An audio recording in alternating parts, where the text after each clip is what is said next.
ప్రజల సమస్యలపైన, ప్రత్యేకంగా విద్యార్థులకు ఉన్న సమస్యలు, ఉపాధ్యాయులకు ఉన్న సమస్యలు, వీటితో పాటు రైతుల గురించి చాలా అద్భుతంగా ఆయన లోతుగా అవగాహన తెచ్చుకుని లక్ష్మణరావు గారు ప్రతి సందర్భంలో కూడా whether it is ZP meeting or జిల్లా డిఆర్సీ మీటింగ్ కానివ్వండి, శాసన మండలిలో కానివ్వండి, ఎప్పుడు కూడా ఆయన ప్రజల పక్షాన నిలబడి ఒక కామన్ మ్యాన్గా ఆయన నిజంగా ఎమ్మెల్సీగా చాలా అద్భుతంగా ఆయన సేవలు అందించారు అధ్యక్ష. ఆయన కూడా మనస్ఫూర్తిగా ఈ సందర్భంగా నేను అభినందిస్తున్నాను.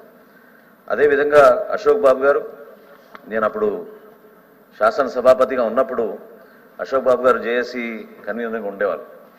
రాష్ట్ర విభజన జరుగుతున్న సమయంలో ప్రతిరోజు ఉద్యమాలు జరిగేవి. ప్రతిరోజు ఎవరి అభిప్రాయం వాళ్ళు వెళ్ళబుచ్చుకుంటూ ఒక చైతన్యం తీసుకురావడానికి చేసిన కృషి మనస్ఫూర్తిగా ఆయన కూడా ఈ సందర్భంగా అభినందిస్తున్నాను అధ్యక్ష.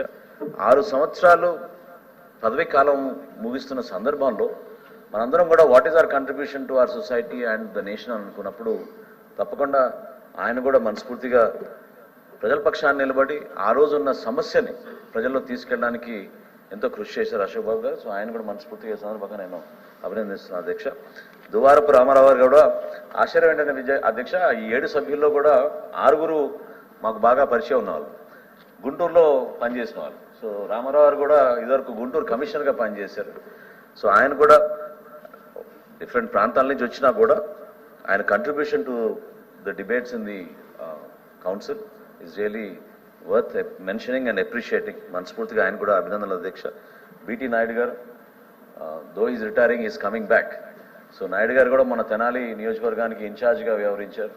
సో ఆయన పనితీరు, ఆయన ఏ విధంగా పార్టీ డైరెక్షన్సే కాకుండా ప్రజల పక్షాన నిలబడి పోరాటం చేయగలిగే వ్యక్తి రాయలసీమ ప్రాంతాన్ని నుంచి ఆ విధంగా ఎదగడం అనేది మనస్ఫూర్తిగా ఆయన్ని కూడా ఈ సందర్భంగా అభినందిస్తూ, రాబోయే రోజుల్లో కూడా మీ పదవీ కాలం టెక్నికల్గా ముగిస్తున్నా కూడా 6 సంవత్సరాలు భవిష్యత్తులో మీరు తప్పకుండా ఇంకా మరింత డిబేట్స్లోనూ సభ ఔన్నత్యాన్ని పెంచే విధంగా, ఇక్కడ మన హుందాగా ఇంకా మనం అందరం కలిసికట్టుగా పనిచేసుకునే విధంగా ముందుకు తీసుకెళ్లాల్సిన సందర్భం ఇది.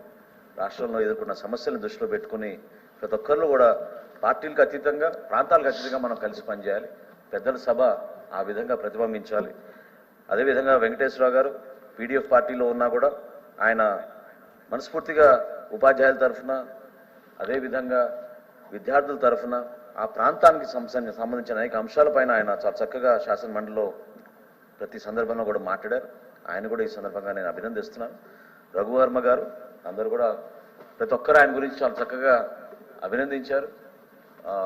ఆయన ప్రత్యేకత ఏంటంటే చాలా కంపోజ్డ్గా, ఎప్పుడు కూడా ఆయన ఒక లైన్ దాటి మాట్లాడిన వ్యక్తిగా కాకుండా సబ్జెక్టు పైనే పరిమితమై చైర్కి మరింత సహకారం అందిస్తూ ఎప్పుడు కూడా పొరపాటు లేకుండా డిబేట్స్లో పార్టిసిపేట్ చేయడం అనేది చాలా ముఖ్యమైన అంశం. సో వీడ్కోలు సభ అనేది ఎప్పుడు కూడా మనం గుర్తించుకోవాల్సింది ఏంటంటే, ప్రజా జీవితంలో మనకి గుడ్ బైస్ ఉండవు అధ్యక్ష.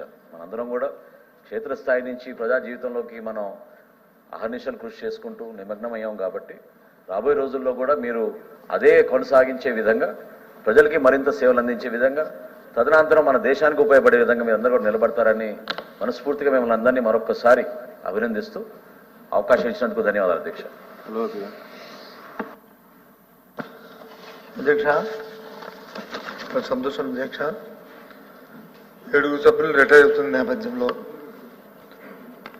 మరి మాట్లాడే వారి గురించి మంచి మాటలు చెప్పే అవకాశాన్ని ఈ సభ కల్పించినందుకు, తమ ద్వారా కల్పించినందుకు ధన్యవాదాలు తెలుపుకుంటున్నాం అధ్యక్ష. ఇలాంటి సాంప్రదాయాల సభలో అవసరం అధ్యక్ష. మనందరం కూడా ప్రజల కోసం, ప్రజలకున్న ఒక ఆలోచనతో, ఒక విధానంతో మనందరం ఇక్కడికి వచ్చాం అధ్యక్ష. అది పార్టీలకు సంబంధం లేకుండా, పార్టీలు, రాజకీయ పార్టీలు సభ అవుతారు అధ్యక్ష. సభలోకి వచ్చిన తర్వాత ఏదైతే ప్రజల సమస్య ఉంటుందో సమస్య కోసం పోరాటం చేస్తున్న వ్యక్తుల అధ్యక్ష, ఎవరికి సొంత ఎజెండాలు అంటూ ఇక్కడేమి ఉండదు అధ్యక్ష. ఈ నేపథ్యంలో ఇవాళ 7 సభ్యులు ఇవాళ రిటైర్ అవుతున్న నేపథ్యంలో అందుకే మిమ్మల్ని అడిగాం అధ్యక్ష. ఒక మంచి మాట చెప్తే వారి జీవితంలో అది చిరస్థాయిగా వాళ్ళు ఆనందించే నేపథ్యం అధ్యక్ష. ఆ సందర్భంగా ఇవాళ ఒక సభ్యుడు మళ్ళీ రిటైర్ అయ్యాడు అధ్యక్ష, బీటీ నాయుడు గారు. ఒక బలహీన వర్గానికి వచ్చిన వ్యక్తి ఆయన మళ్ళీ రావడం అనేది చాలా సంతోషం అధ్యక్ష. శుభదాయం అధ్యక్ష. ఆల్ ది బెస్ట్ నాయుడు గారు, ఇంకా మీరు ఉజ్వలంగా ఉండాలని మిమ్మల్ని కోరుకుంటూ, మరి ఈ నేపథ్యంలో అవుతున్న 6 సభ్యుల్లో ముఖ్యంగా యనమల రామకృష్ణ గారు మరి మీరు వాళ్ళకి చెప్పి వాళ్ళ ఎలగెన్స్ సభకు తీసుకొచ్చుంటే బాగుండేది అధ్యక్ష. ఎందుకంటే వారి మాటలు నేను ఫోన్ చేశానండి, పెద్దలకు ఫోన్ చేశాను, మీకు ఎవరికి నేను ఫోన్ చేశాను రమ్మని, బాగుంటుందని రమ్మని, కానీ ఆయనకి అనారోగ్యంగా ఉండటం వల్ల రాలేకపోతున్నానని చెప్పాను. ఎందుకంటే ప్రత్యేకంగా వారి మాటలు సభ్యులకు అవసరం అధ్యక్ష. పార్టీతో సంబంధం లేకుండా వాళ్ళ అనుభవం వచ్చి మనకు అవసరం అధ్యక్ష. ఎందుకంటే ఆయన 83లో రాజకీయాల్లోకి వచ్చి 6 దఫాలుగా కంటిన్యూస్గా ఆయన ఎమ్మెల్యేగా ఆయన ఎన్నికనే కాకుండా 2 సార్లు శాసనమండలికి వచ్చాడు అధ్యక్ష.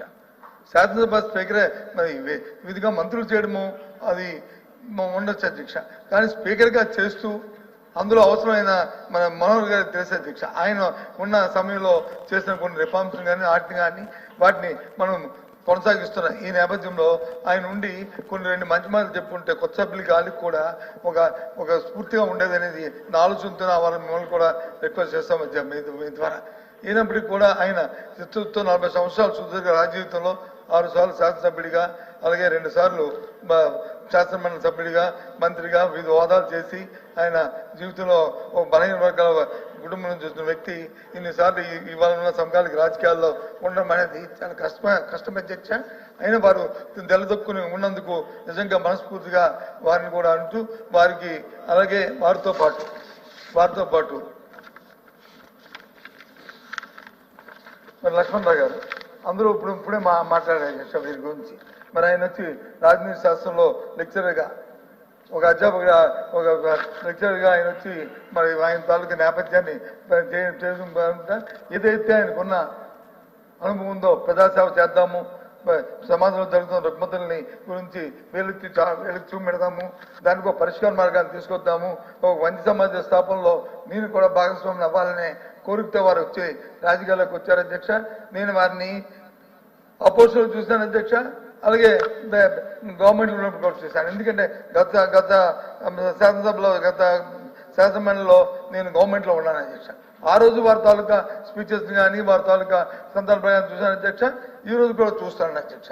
అపోజిషన్లో ఉన్నప్పటికీ కూడా ఏదున్నప్పుడు కూడా ఏదైతే ఆ పారామీటర్స్ ఉంటాయో, ప్రజల తాలూకు సమస్య ఏదైతే ఉంటుందో, లేదు ఉద్యోగ సమస్యలు ఏదైతే ఉంటుందో, లేదు విద్యార్థి సమస్య ఏదైతే ఉంటుందో, ఆ సమస్యకి ఆయన పరిమితి దాని మీదే ప్రభుత్వం ఏమన్నప్పటికీ, విధానాలు ఏమన్నప్పటికీ ఆ విధానాల మీద వేలెత్తి దానికి వచ్చిన లోపాన్ని మరి వెలికి చూపెట్టి దానికి పరిష్కారం తేవడానికి మరి ఆయన ప్రయత్నం చేసిన వ్యక్తి అధ్యక్ష లక్ష్మణరావు గారు. వారు కూడా ఇవాళ రిటైర్ అవుతున్న నేపథ్యంలో మరి వారికి కూడా మరి నా తాలూకా మరి ఆఖరిగా చెప్తాను అధ్యక్ష. అలాగే అశోక్ బాబుతో నాకు పరిచయం అధ్యక్ష. నేను ఉమ్మడి రాష్ట్రంలో మంత్రిగా ఉన్నప్పుడు ఆయన ఎన్జిఓ లీడర్గా ఉన్నాడు అధ్యక్ష. అప్పుడు నేను పిసిసి అధ్యక్షుడిగా ఉండేవాడిని, అది అధికార పార్టీలో ఉన్నప్పుడు ఆయన ఎన్జిఓ లీడర్గా ఉంటూ అప్పుడే ప్రత్యేక ఉద్యమం తెలంగాణ ఉద్యమం వచ్చినప్పుడు ఈయన వచ్చి ఉమ్మడి సమైక్య ఉద్యమంలో ఆయన ప్రధానమైన పాత్ర పోషించడమే కాకుండా ఉద్యోగుల పట్ల నిబద్ధతతో ఆయన తీసుకున్న ఏ కార్యక్రమం అయినా వచ్చినప్పుడు కూడా ఎక్కువగా ఆయనతో మా దగ్గరికి మేము కలవడం కానీ విషయ పరిజ్ఞానం కానీ విషయ సమస్య పరిష్కారం కావాలని కానీ ఉండేది అధ్యక్ష. మాకు కూడా ఎంతవరకు చేతనేది ఉండేదో అంతవరకు వారితో ఉండి చేసేవాళ్ళు అధ్యక్ష. అందుకు అశోక్ బాబుతో పరిచయాన్ని తర్వాత మళ్ళీ ప్రభుత్వం 2014లో రాష్ట్ర విభజన అయిపోయిన తర్వాత మళ్ళీ ఆయన చూశాను 14-19 మధ్యన చూడలేదు, కానీ మళ్ళీ 19-24 మధ్యలో మళ్ళీ నేను ఆయన తాలూకు చూశాను అధ్యక్ష. ఆయన పార్టీలో చేరడం, ఆ పార్టీలో ఆయన నిబద్ధతతో ఏదైతే అంకిత భావంతో ఆ రోజు ఉద్యోగం దీనిలో అలాగే పార్టీలో కూడా ఆయన అంకిత భావంతో ఆయన ఉంటూ ఆయన తాలూకా వ్యవస్థని కానీ ఇవన్నీ చూశాను అధ్యక్ష. చాలా సంతోషం అనిపించింది అధ్యక్ష. ఆయన చేస్తున్న ఆ కార్యక్రమాలు కూడా ఒకసారి మనం చేసుకుంటూ, అలాగే దువ్వాడ రామారావు గారు అధ్యక్ష. ఈయనతో కూడా మాకు నేను ఉమ్మడి రాష్ట్రంలో మంత్రిగా ఉన్నప్పుడు ఈయన మాకు అధికారిగా రీజనల్ డైరెక్టర్గా వైజాగ్లో మున్సిపల్ అడ్మినిస్ట్రేషన్ ఉండేవారు అధ్యక్ష. అప్పుడు నాకు మొదటిసారి ఆయనతో పరిచయం అయింది అధ్యక్ష. రామారావు గారితో అది అయింది. దాని తర్వాత ఆయన హెచ్ఎండిఏ సెక్రటరీ కూడా చేయడం కూడా అయింది అధ్యక్ష. ఆయనతో అప్పటి నుంచి చూసేవాడిని. ఒక బలహీన వర్గాలు అంటే ఒక అంకిత భావంతో, ఒక కమిట్మెంట్తో ఉన్న వ్యక్తి అధ్యక్ష రామారావు గారు. వారు కూడా వారు మరి వాళ్ళ శాసనసభ్యులు సభ్యుడిగా రావడం ఈ నేపథ్యంలోనూ మరి వారి గురించి, అలాగే ఇలా వెంకటేశ్వర అధ్యక్ష. వీరితోని వినడం, వారి గురించి తెలుసుకోవడం, వారి గురించి మాట్లాడడం తప్ప ప్రత్యక్షంగా వారితో ఇప్పుడు నాకు పరిచయం లేదు. శాసనమండలికి వచ్చిన తర్వాతే గత ప్రభుత్వంలో కానీ ఇప్పుడు కానీ వారి తాలూకా ప్రొసీడింగ్స్ చూడడం, వారి తాలూకా భాషని, వారి కమిట్మెంట్ అన్ని చూసాం అధ్యక్ష. వీళ్ళందరూ కూడా ఈరోజు ఇంకా పాకలపాటి రఘువరం అధ్యక్ష, ఆయన మా ప్రాంతం వారి అధ్యక్ష, మా జిల్లా వాసి, మా ప్రాంతం వారు, మా నైబర్ అధ్యక్ష చాలా సౌమ్యుడు అధ్యక్ష. ఆయన అసలు ఎమ్మెల్సీగా పోటీ చేసి నేను గెలిచానని మొదటిసారి నాకు వచ్చి కలిసినప్పుడు నేను ఆశ్చర్యపోయాను అధ్యక్ష. ఎందుకంటే సౌమ్యుడు, ఇంత రాజకీయాల పట్ల ఇంత నిబద్ధత ఉంది, ఇంత నేను ఎక్స్పెక్ట్ చేయలేదు అధ్యక్ష. ఆ తర్వాత ఆయన తాలూకా పరిస్థితుల్లో అన్ని చూశాను అధ్యక్ష. ఎప్పుడు కూడా చిరునవ్వుతో ఎప్పుడు ఎవరు కనిపించినా గౌరవం ఇవ్వాలని, ఇచ్చిపుచ్చుకోవాలనే నేపథ్యంలో ఉంటూ ఏదైతే ఉపాధ్యాయ సమస్యలు ఉన్నాయో సమస్యల పట్ల అంకితమవుతూ ఉన్న వ్యక్తి రఘువరం అధ్యక్ష.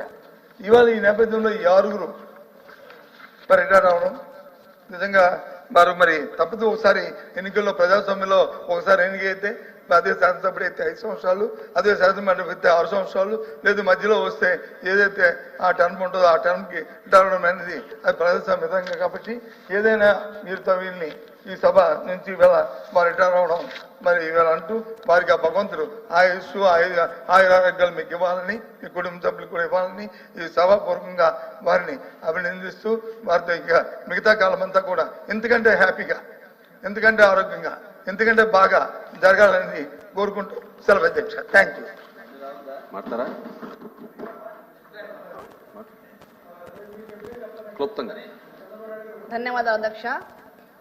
అధ్యక్ష, ఈ గౌరవప్రదమైన సభలో 7 మంది శాసనసభ్యులు పదవీ విరమణ పొందుతున్న సందర్భంలో పెద్దలు యనమల రామకృష్ణ గారు చాలా సాఫ్ట్ కార్నర్గా ఉంటారు అధ్యక్ష. ఆయన